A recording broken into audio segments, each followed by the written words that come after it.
What's up, my people? Welcome back to another episode of the Wisconsin Investor. I have yet another amazing Wisconsin investor here with us today. I got Tim Dougherty, which is not Doherty. We solved that prior to this. But Tim, this guy's a full-time real estate investor, and he's been in the game since 2008. So he's been through some things. He's seen some cycles here. We'll get into that a little bit today, but he's down in the south central Wisconsin area. And in the last 5 years alone, Tim and his team have completed more than 50 deals across different flips, rentals, wholesales. And today, dude owns 17 rental units, and he's continuing to build the portfolio side of things along with the flipping business and everything else he's doing. So he's also the owner of Doc the House Buyer, which is him getting involved with some distressed homeowners down in the Rock, Jefferson, Dane Counties. And they're meeting directly with these folks and doing deals and solving problems. And what I really respect here about Tim, we had a great conversation at the Madison Wisco RIA, him and I talking faith, talking family. He really operates from a very similar core value standpoint. Another thing about Tim, left his W-2 over a decade ago to go all in on real estate. So I'm sure we're going to get into that. Dude's raised millions in private capital, which I know you guys in the audience, I always love hearing how people are doing that. So I'm going to be peppering Doc with a little bit of those questions today on private money and all those other things. So Tim, welcome to the show, my friend. Well, thank you for having me, dude. I really appreciate the invite. And to be honest with you, I was a little bit surprised on the invite. I'm like, humble will be like, I don't know. Like, and I genuinely mean that. Like, dude, you got a ton of activity yourself, and I feel honored to be here. So however I can serve you, let's do it. I love it, man. Well, everybody I ask, honestly, it's really interesting, Tim. The what do they call it? Imposter syndrome?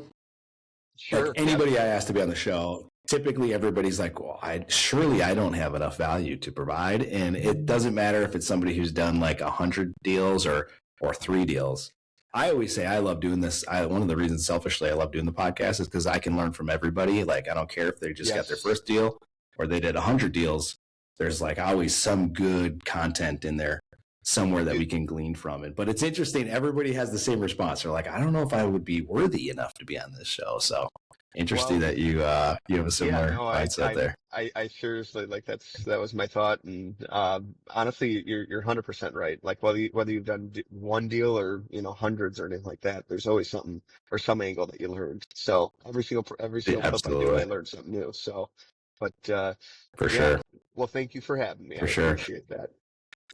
Yeah. Well, take us back, man. So you got started in 2008. So anybody that's in real estate, at least, maybe now we're getting old. So maybe some young bucks don't know too much about 2008. Maybe it's that old again. Like I talk to people about like, hey, where were you on 9/11? Like, yeah, people on our team. I'm like, hey, do you guys remember 9/11? They're like, I wasn't born. Like, oh my gosh, that's crazy, right? Well, but back in that day, it's going to be the similar. Yeah, well, that 9/11 was when I walked both ways to school in the snow. 2 feet up, both ways. But what was that like, man? So what were you doing that made you say 2008? This is a good time. I'm going to get into this real estate thing. Take us back to that. All right, careful here, because if I go back, like, I'm gonna have to go back from like the very beginning. Which, I mean, for me, that was that's great. Like, dude, that was. Man, I've been a serial entrepreneur since I was a kid. I had a can collecting business when I was like 7 years old, and I took that money and put it into a lawnmower, and then had a lawn business all throughout high school. And in high school, basically read Rich Dad Poor Dad. I think it was like my sophomore year, which that kind of dates me as well too, because most people are like, "Oh yeah, I read that old book," and I'm like, "Well, it just came out at that time." So, and so. I was literally ready to drop out of high school after I read that book. I'm just like, why am I here? Like I was getting, pretty decent grades, trying to set myself up for college and things like that. And I'm like, this is silly. Like, I'm starting to build my future so I can just go work for someone else and build their business. I'm like, and so, I wanted to invest in real estate for a really long time. I remember before, 05 and the boom that we had. And I'm like, oh man, is this the time to get in? I don't have the capital. I don't have money and things like that. And then somewhere, let's see, like, so 2006, I actually went to MATC, Madison Area Tech, and and I don't think it's called that Okay. actually anymore, but here in Madison, and they actually had a real estate program. So you can get your Oh, associates. You just get your associates in real estate. So it was pretty cool. Like they had nice. you at the end of the program, if you took an exam, you have your realtor's license. If you took a different exam, you have your appraiser's license. Different exam, you have your property manager's license. So it had all sorts of like exits, after you finished it. And I purposely Yeah. went to that, and I got the degree, but I didn't want any of those licenses. I didn't want to be a licensed realtor and have Mm, to maintain any of the to the annuals and things like that too. So what ended up happening hmm. was um, I went I so for budget constraints, I pushed all my core classes toward like the end of the 2 year period. And Okay. I uh, I'm so thankful I did that because Chris Hake, who we both know, was actually Yeah. the Yeah. teacher of one of the core classes, Oh, which was real estate investing. interesting. And so I look at the what do you call it, the syllabus of the class, what it's about and things like Yeah. that.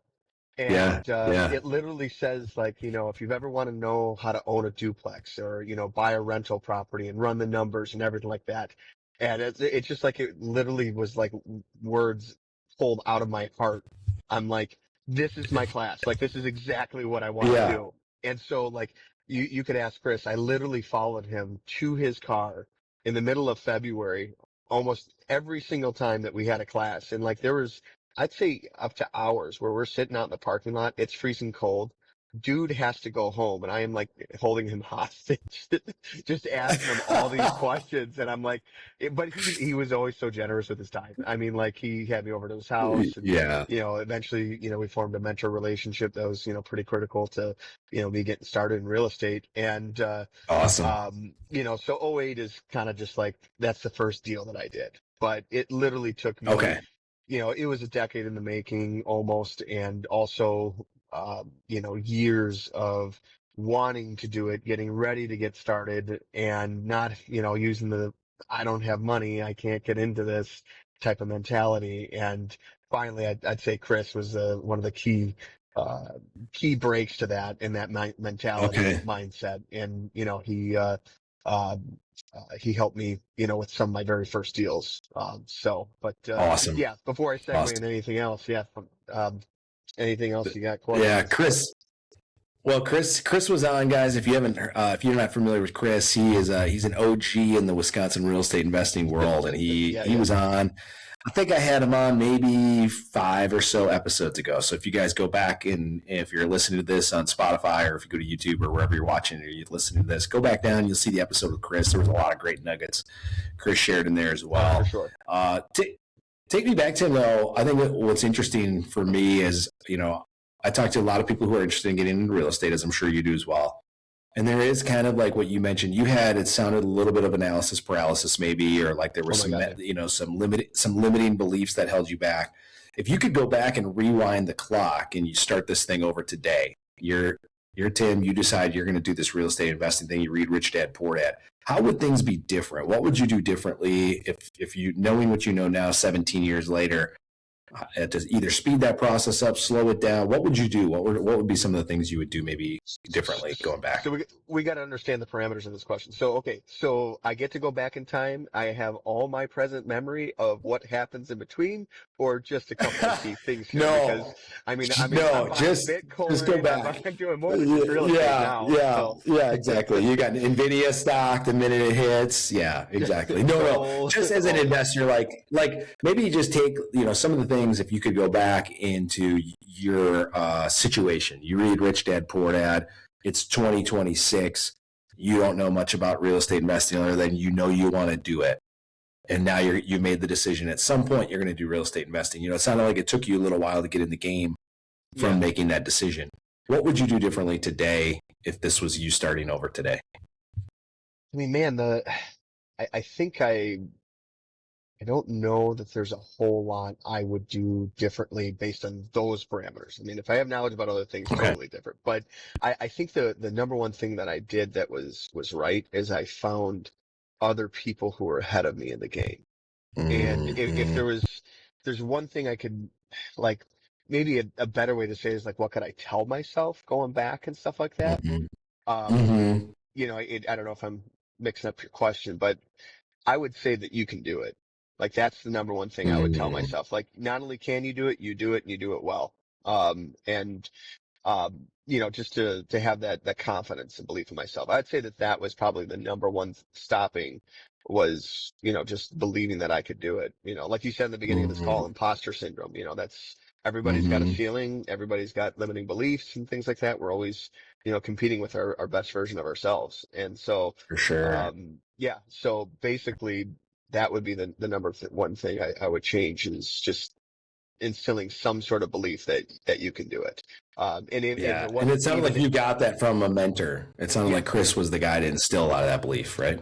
yeah. In fact, I can tell you exactly the moment where things shifted. It was, um, basically he started a coaching program and I Okay. was like the student number two that he picked. And he's like, dude, I want you to pay me for coaching. And I'm like, you want me to pay you? And he's like, yeah. I'm just like, I've been like hanging around you for like the last 4 years. I've seen all the flips that you do. Like my mom lent, private money to her from her IRA. So we're doing all these clever things. I'm Yeah. like, now I got to pay you.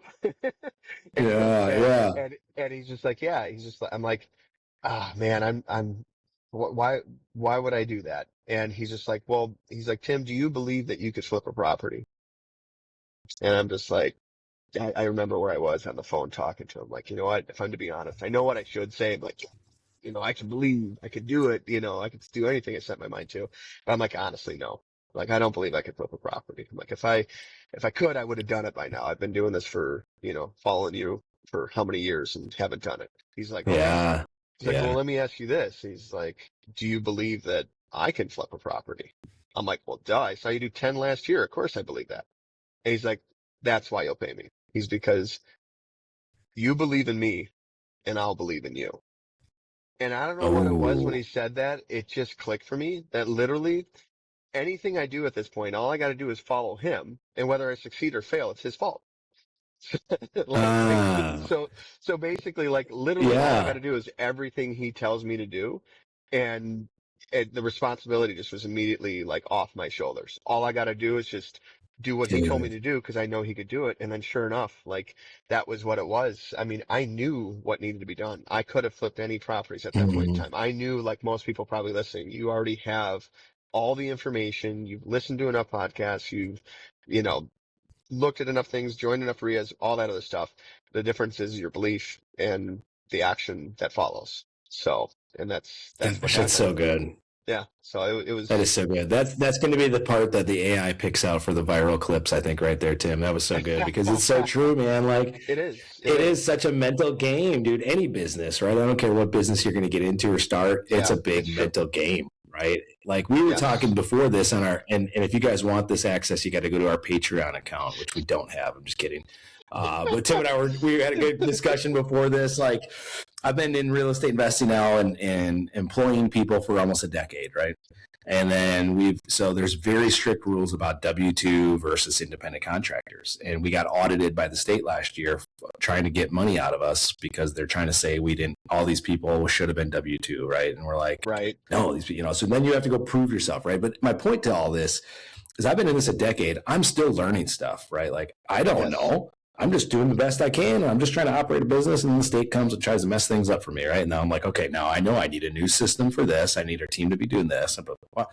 And I learn Yep. this stuff as I go. But if I had to try to sit on the front end of this thing and try to learn everything there is to learn about building a business or doing this business or employing people or whatever the case is, like none of us would ever get started. So I think what you're saying is like Yes. gleaning some confidence from somebody who's already where you want to be or is ahead of you in the game and Bingo. just go in with their confidence of they've already seen a lot of stuff and they're not going to see everything, but they've seen a lot of things and they can speed that curve up for you. And you can just basically like suck the confidence from them and wear it every day that, okay, I'm going to wear their confidence because I don't have my own yet. And I'll Yep. just wear their confidence and then we can go do this thing. And then that's what is going to take, and the other part I think that's interesting psychologically, what Chris is also doing is, I'm sure Chris was successful at this point and probably didn't need Yeah. whatever, $10, $15, $20,000, you paid him. However, what it did for you probably, Tim, is it made you go take action because now you put your money in and now you had to get at least something back out. Is there some truth to that? So say that again. Like he didn't need the finances, He and probably so didn't, it was more. it was more for you because if you put money in and you don't have a lot of money, you're going to work your butt off to get that money back, right? Oh, And so psychologically, the reason why I kind of chuckled when you said that was because he didn't get 10, 15,000. I mean, dude gave me one heck of a deal. Like to this day, I will oh, never okay, let him buy lunch anymore. Like okay, okay, on top of that, like he's like he would sit there, help me out and teaching me on lunch times and things like that. The guy would buy me lunch. And now, like, I have a totally different, mindset. Now that I've actually had some success in business, things like that. Anytime I'm with anyone, which most of the times if I'm going out to lunch with someone, it's hopefully with someone who is my superior, at least in some regard. And mm-hmm, everybody is. Everybody's your superior in some way. But what I mean is like, they've got more experience in business, things like that, or more life and things like mm-hmm, that. I'm trying to, learn from them, and I'll always get them lunch. But dude did this for, pennies on the dollar. And he did get paid on our first deals that we did together. We split 50-50. So absolutely was worth it, okay, from a financial perspective. But I think for him, where the big benefit was one, he had been trying to help me for a long time get off the ground. And then he figured out a way that we were able to align our interests. As opposed to being a charity case and trying to just mm-hmm, help someone, he was able to figure out a way to make it profitable for both him and myself. And the moment it became profitable for both him and myself, we both succeeded. When it was a charity case and it was something where he's mm-hmm, just trying to help me and get me to come along and stuff like that, there was no accountability between the two of us, no matter how much we wanted it to work. mm-hmm, The accountability wasn't there. Whereas now it's like, okay, I'm paying you. And for me, it was a lot of money what I was paying him. And he knew that. So there was enough accountability from the mm-hmm. money. It wasn't Yeah, free to me by any means, but it actually was for very sure. expensive to me. But which was what Yep. needed it to be for that accountability piece of it. So, Mm-hmm. but yeah, Yep. Yep. he definitely gave me a good deal on it. So that's why I laughed when you said it. I'm like, Yeah. yeah, he Yeah. didn't do it for the money. I know that. So, Yeah, and the reason I bring that one up is that was one of the things that got my wife and I into action. Was we hired a local guy, paid him 10 grand, and then we split like the first 3 deals with him. And so that 10 grand for me at the time was a lot of cash. Like I did oh not yeah, have 10 grand just laying around. But in the coaching, no disrespect to him, could have been better. Okay, we'll just say there could have been other things that I would sure, have expected for 10 grand we would have gotten from it. But sure. what it did for me, and I'll forever be grateful, is it got me forced into action because I had to go take action to get that 10 grand back. Otherwise, I was gonna that was so important to me. And I'm like, Yep. I am not gonna let this 10 grand just go away. Right. And I think that's the important part. Anytime we get a coach, a personal trainer is another good one, right? You want to get healthy, you go get a health coach, right? Yep. You can go on YouTube and watch videos all day long. And why doesn't it work? Because there's no accountability there. There's nothing, right? You hire somebody, you're like, all right, now I got to actually do what they tell me to do because I'm paying this Yes. person, right? So there's Yes. something to that. And we've talked about that, guys, on this podcast. Right now, I think we're in like episode 80 something. I don't even know where this one will land. But if you've listened to all of these episodes and you still have not gotten in the game, here's your sign, as my old Yes. country friends would say. Here's your sign, right? Here's your Go get a sign. coach. Go do this. I think, in fact, I believe Chris is still doing this through Wisco RIA, if I remember correctly. And Tim, Yeah. you're opening up a Wisco RIA as well, correct? Yeah, we actually just had our second meeting. It was just a couple of weeks ago down in Rock County, Janesville. So, yeah, we had a really good Perfect. turnout. I mean, Rock County is definitely awesome county and a lot of hungry people there, which is what we saw. And, we had some good attendance 2 months in a row. And so looking to keep that up. Yeah. Janesville Awesome. RIA, Awesome. Rock So if you RIA. guys are down in that neck of the woods, yeah, if you guys are down in the neck of the woods, go check it out. When do you guys typically meet, Tim? When is that Fourth, Janesville RIA happening? fourth Wednesday of every single month. So if you just take a look at the Wisco RIA Okay. website and go down to Janesville, it'll tell you the exact location, time, everything. And that's, yeah, that'll have the most updated information regardless of when you're listening to this. So Cool. yeah, Awesome, dude. And wiscoria.com. RIA, for those of you guys, if you're not sure what RIA is, Real Estate Investment Association. So that's just an acronym that we use in the biz, REIA. So if you're searching that up, Wisco, REIA.com. Yep. And you can check out all the the locations and branches and meeting times and stuff. And we talk about it, I think, literally every episode, Tim. Every episode we talk about networking. As every guest is like, wow, networking so important, networking so important, networking. So if you've been listening to this for a while, it's not to condemn you if you haven't showed up yet. But if you're in Wisconsin and you're near any of the locations, and there's plenty of them out there between us, we also run the REI Success Club in Green Bay. If you can't make it to the Wisco RIAs, there's a Wisco RIA in Green Bay. There's locations all over the place. So networking is a huge piece. I want to go back real quick, Tim. You mentioned that you left your W-2 after a little while, right? What was the decision? Like, what made you decide? What was your W-2? Yeah. And then what made you decide to leave that W-2 and go all in on real estate investing? All right. You want me to go down that road? All right. Here we go. Yeah, let's go, baby. Let's go. So basically, I work for Quick Trip. I love me some Quick Trip. Yeah, no, by all means, nothing but positive things to say about Quick Trip. I've always said that I don't want to work for a company like Quick Trip. I want to build a company like Quick Trip. I mean, they got vertical integration, all that other stuff down. I mean, like, that was actually really cool working for them and like studying them. And it was actually really cool. I was a low man on the totem pole, so there's no responsibility on my shoulders. And so I'd show up to work and they'd be like, oh, like, you're awesome. Like, you just take initiative and do things, and, not toot my own horn or anything, but it's easy to do. Like, I'll get bored. Like, I don't want to sit around. I want to like go be productive. And so, but just to not have any responsibility was actually really cool for a while. And being a business owner before that, and then coming into Quick Trip, and kind of, licking my wounds and stuff like that. That's where I was at. So, it was kind of a relief. But now, kind of fast forward, about like 6 months into working for Quick Trip, I'm just like, I can't do this. Like, I can't do this. And I know it was a God moment.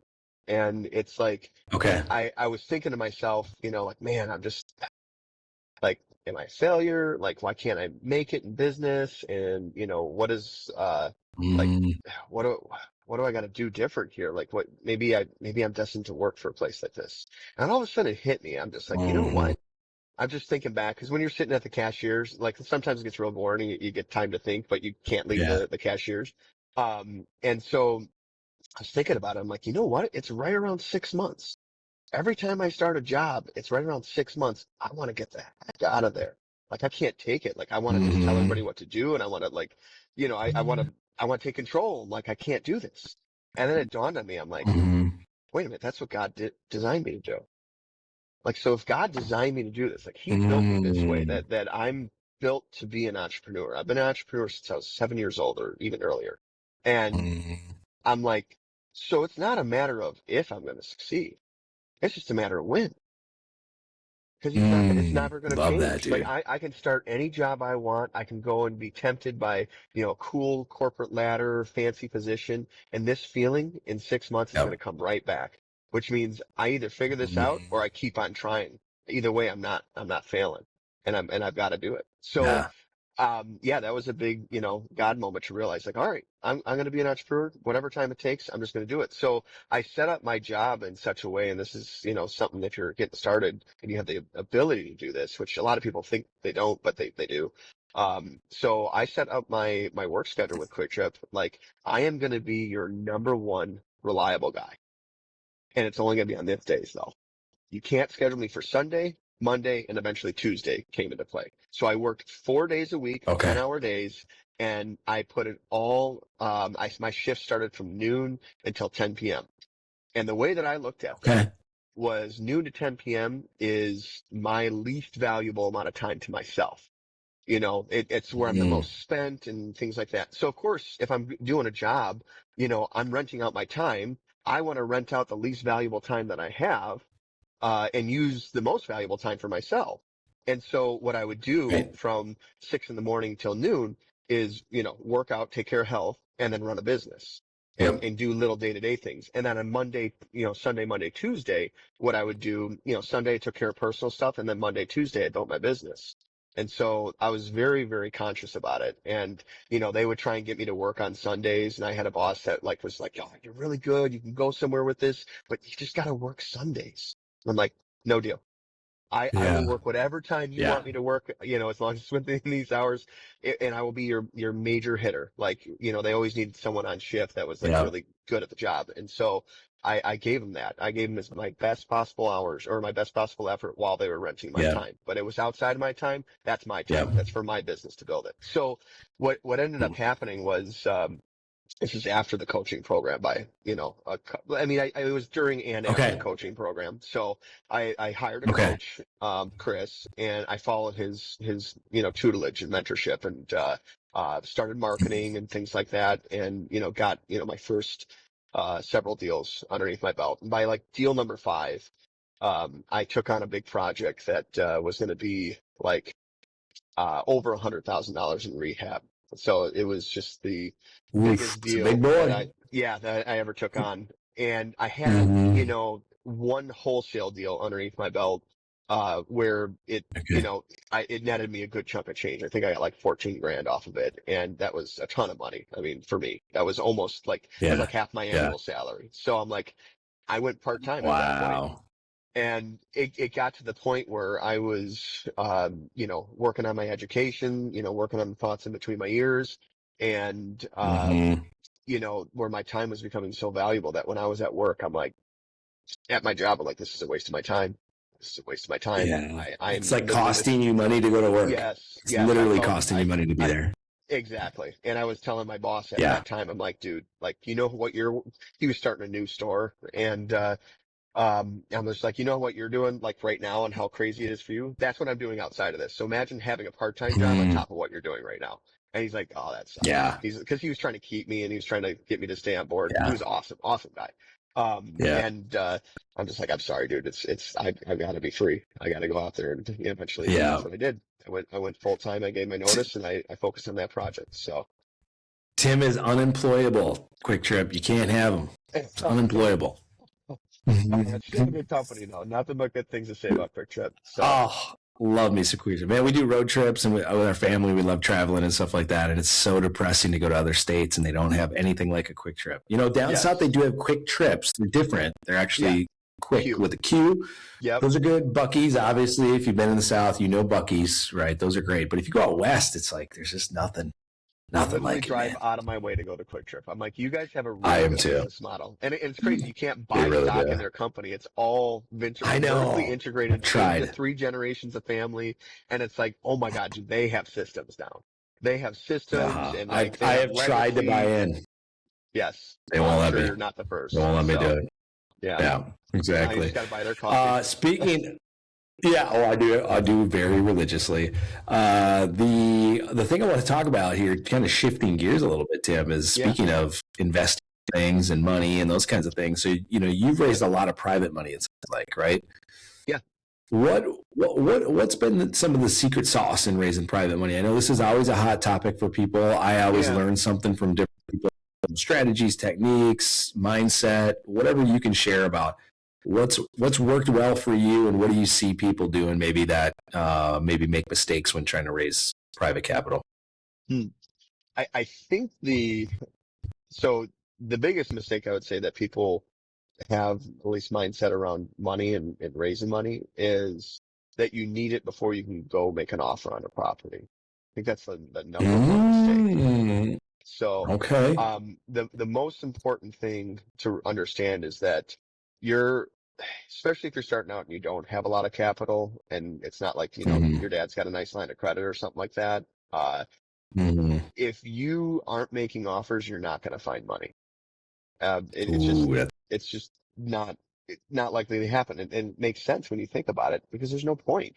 You don't have a deal to fund. mhm, So one thing that Chris exactly. drilled in my head was if the deal is right, the money will follow.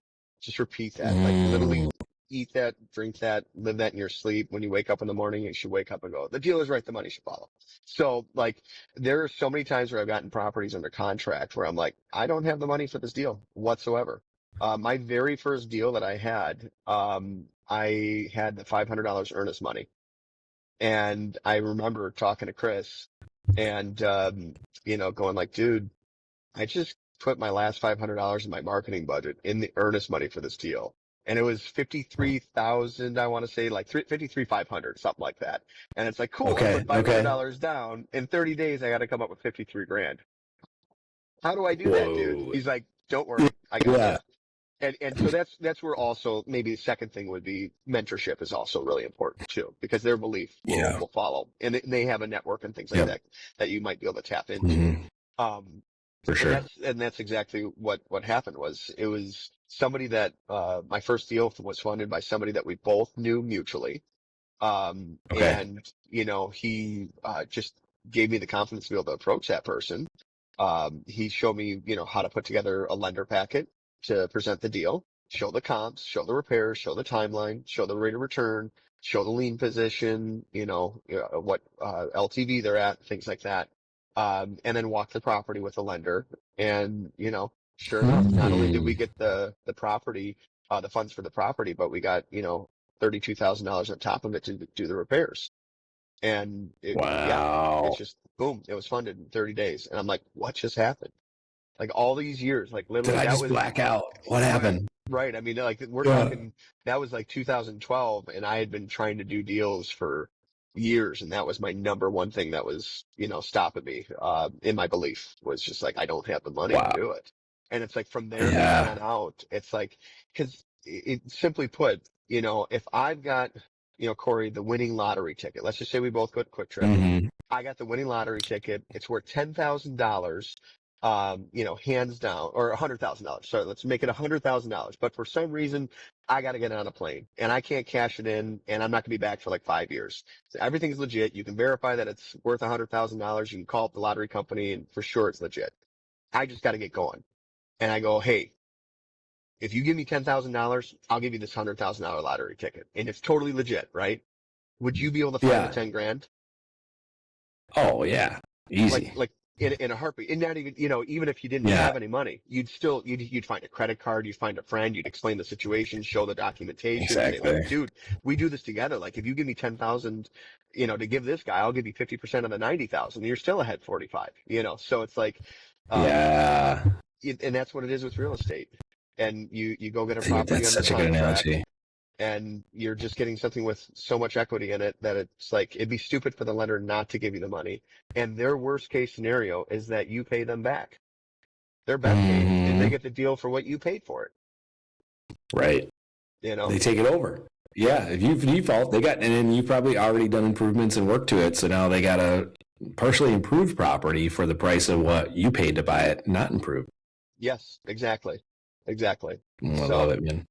That is definitely. such a good analogy, Tim. I think this is so helpful for our audience because, that is for newer people in particular, or people even looking to scale. At my spot, like we still bring private money in from time to time when we have a good. I never want to pass up good deals, right? That's Yes. rule number one for me in real estate is like don't pass up a good deal. So I always talk about like we have a Bird for Beginners course that we launched. So if you guys are listening to this, you're not in the Bird for Beginners course, but you want to be. If you don't know what Burr is, Google it after this. Or we go back plenty of episodes on it. But in that course, I talk about having different buckets of money, right? Like private lenders, HELOCs, commercial lenders, credit cards. If you have zero, introductory rates, you can use those partially. Like there's a bunch of different ways you can get money, right? But I think it's always this question of, do I need the money first and then go get a deal or get this? And what you just provided was a very clear, I think, direction and example for people. So those of you guys out listening to this, what Tim's talking about is like, go to networking events, meet people, build your network, right? And not even that, you probably just have people in your current network that aren't even associated with real estate that if you brought a good deal and you showed them the numbers, it would be a no-brainer, right? They'd be like, oh, yeah, where do I sign up? How do I get you the money? What do we do? It's almost like so easy if you have a really good deal that it's like stupid easy. Yes. But I think that's just a really good point because people get tripped up in this. Like, when do I start the conversation? And I actually think not to say what you're saying is wrong in any capacity. I'm saying it's an and situation. Like have conversations with people about what you're doing and be making a bunch of offers because you're planting a bunch of seeds with people along the way. Then when you have a great deal, you go to those people you've already done. See, look, I told you I was going to go get a good deal. Here's me showing you a good deal. And now, boom, it's already there. But it doesn't have to be that way. What you're saying is so true. If you have $100,000 lottery ticket, and you're going to buy it for $10,000, you will find somebody to fund that $10,000. And if you're offering a bigger piece of the pie. Yes. So I love that, dude. That's so good. It's definitely an thing. So. Yeah, that's awesome, man. As we get close to wrapping here, Tim, we always ask our guests one fun question. And the reason we do this is we have a lot of people that listen to this show that are outside of Wisconsin that maybe want to put some capital in Wisconsin, but they don't know a lot about us. And so I like to just give people a little insight on Wisconsin. So for you, do you have a favorite Wisconsin tradition or place you like to visit?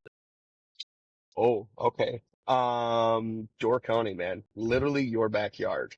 I absolutely love like the Fish Creek area, Washington Island. I'm not wearing any of my gear that's got, Colorado on it, but, oh my gosh, Washington Island, like you're blessed that you're so close to it. Again, that's my wife and I have like gone back and forth, like, oh man, if we lived there, would we still love it as much? I mean, I think so. Corey, you'd be able to tell me that, but, Door County is just absolutely gorgeous countryside, and just the people there are awesome, and it's just very peaceful, laid back, relaxed, beautiful water, Lake Michigan, just different sides of it. It's awesome. So that's just about any time of year too. It's actually grown on me a little bit, Tim, since I moved here. Like I never grew up really coming up here. Like we came up, my great grandma lived in Sturgeon Bay, so we never got up to like actually Door County. I don't consider Sturgeon Bay really like true Door County, right? You got to go a little bit. You got to go north, right? You got to be. So we always came up coming up here, but that was about as far as we would get when I was a kid. And then we always would go up to like Minocqua, Eagle River area, which I think is another hidden gem for people who don't know about Wisconsin. It's just the same thing, very peaceful, beautiful, a lot of lakes, that kind of thing. But now living here, I've gotten to like explore Door County a lot more. And I mean, there's so much cool stuff to do if you're an outdoor fan. It's like, like you can do any hiking. There's inland lakes even. I never even knew that Door County had inland lakes that you can boat on. I was like, what? This is crazy. Because I'm like, it's so cold out in the water out there. I'm too wimpy. I want it warm. Well, you can just go to the inland lake and go boat, So there's like all kinds of cool stuff. And Washington Island is so unique, man. I still can't believe people live there. It's cool. Like it's awesome. I don't know about living there. That one would be tough. I would say if I own my own boat for sure, then it's a little bit different. But my wife and I, we went in October one year and stayed for like 5 days straight. And by the 5th day, we actually took the ferry back to the mainland just to go visit Fish Creek. And we're like, okay, we can't do the same thing over and over again that much. But I'd say about 3 days on the island. The island's only so big. Yep, it's only so big. Yeah, exactly. So, well, Tim, this has been awesome, dude. I learned a lot already on this episode. I think we got to have you back on again because you and I could probably talk for hours about real estate. We only got a part way through some of your experience. So I think next time we'll have you back on again here, maybe in a few episodes, and we'll do Tim part 2 and have you back on and pick back up where we left off, dude, if you're up for it. I got to ask you a couple more questions too and get some more information from you. Yeah. I want to hear your story, dude. That'd be awesome. So. Yeah. So for those of you guys that haven't heard this, I got started in 2016, same exact way Tim did, Red Rich Dad Poor Dad. And I'm like, okay, we're doing real estate investing. Leading up to that, I was unemployable as well. I'd go somewhere, work like 3 years in sales. And then I'd be like, all right, kind of conquered this, like what's next? And then I'd start causing problems with bosses and I'd either get fired or have to quit. Right. And, and so, my wife and I've always had like side businesses like you, Tim. And, we did network marketing for like 5 years and we got burned out on that pretty heavy, but we liked like the residual income piece of it. So when we were at Rich Dad Poor Dad, we're like, whoa, we could do that with real estate. Okay, cool. So we started, got that local coach, same thing you did. We're like, all right, we need somebody to teach us how to do this stuff. Got a local coach, started doing it. Kind of did a buffet of real estate, I always say. So we did a bird deal. We did a rent to own on our primary residence that we were living in. We did a seller finance joint venture deal with somebody else. We wholesaled a deal. We flipped a deal. We kind of did all of them. And then we're like, gosh, we really got into it for rentals. We really wanted rentals.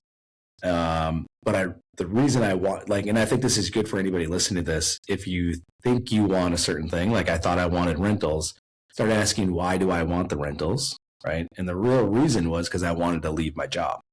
right? Mm. And so when I got my first couple birds, I realized like, it's going to be a long time before I can then build consistent passive income. I always do this with real estate, passive income, because it's still never really truly passive. Yep. And so we had wholesaled some deals, and I was like, you know what? I think I really like the wholesaling thing and flipping thing. Like, it's quick money. It'll get me out of my job a lot faster. Let's just like learn this. Actually, my wife was way smarter than me. And she's like, we should just focus on one thing. And I was like, no, we can do everything, classic. True? And she's like, no, let's do one thing. And it is so true. So we focused on wholesaling. We got a coach specifically for wholesaling. And we did exactly what you did with Chris. We just did exactly what they told us to do. And I think it was the same realization I had, bro. I was like in my job and I'm like, it's literally costing me money to work right now. Like, I could be out getting more deals that are way more fruitful for me. Yep. And so I ended up resigning way earlier than I thought in 2018. And from there, we still added, then we started adding rentals once we had a decent wholesale portfolio or wholesale business going and some systems and stuff. But yeah, that's it, man. And now we're, I think, 13 employees in, and we got did about 170 wholesale deals last year, and looking to hopefully expand on that this year. And we're coming down by you guys in the Madison market this year, so we're excited about that. We got our first couple deals hitting the buyers list probably when this episode drops, maybe even the week before this thing drops. They'll have gone out. So buddy. We're excited about it. Properties. You got it, man. Are you on the buyers list, Tim? I don't know, honestly. Should I receive a text message or is it an email? You would have to go to our website. And so here's our plug, WisconsinDiscountProperties.com. Go on there, put your information in, and then you'll get added to the buyers list. And then Connor, who I think you met at the Wisco RIA, he will probably be the one to give you a call and get you set up, make sure you understand how our emails work and the deals work and all that kind of stuff. And you'll start getting the weekly emails and texts, man. Okay, well then I got to get on that. So I didn't know that. There's an opportunity I got to take advantage of. There it is. Deal flow coming right here, live on the podcast. So doing deals. Awesome.